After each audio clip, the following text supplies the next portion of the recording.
En este libro te ofrecemos 301 preguntas con sus respuestas sobre Cervantes y el Quijote.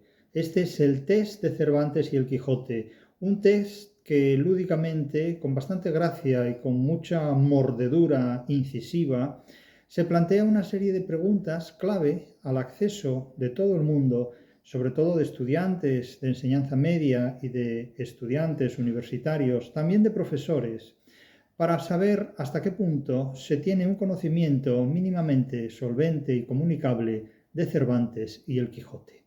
Muchas de estas preguntas, como alumno, puedes hacérselas a tu profesor y es probable que descubras que muchos de tus profesores de literatura, muchos de tus profesores que deberían tener conocimientos solventes de Cervantes y el Quijote, no sepan responder a algunas de estas preguntas.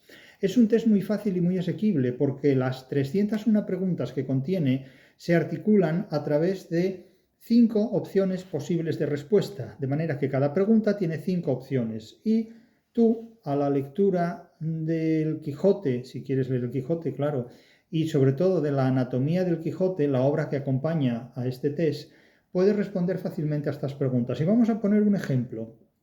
La pregunta siguiente: ¿cómo se define el humor en la literatura cómica según la anatomía del Quijote, según el libro que hemos escrito sobre la interpretación del Quijote?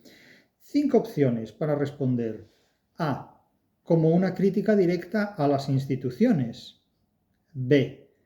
Como lo que hay que tener para trabajar en una universidad si eres profesor y contener el humor si eres alumno. C. Como un elogio a los pecados capitales. D. Como una forma de diversión ligera y amena. E. Como una representación idealizada de la realidad. ¿Cuál es la respuesta correcta? ¿Cómo se define el humor en la literatura cómica según Cervantes y la anatomía del Quijote? La respuesta a esta pregunta, junto con otras 301 preguntas, aquí, en el test de Cervantes y el Quijote.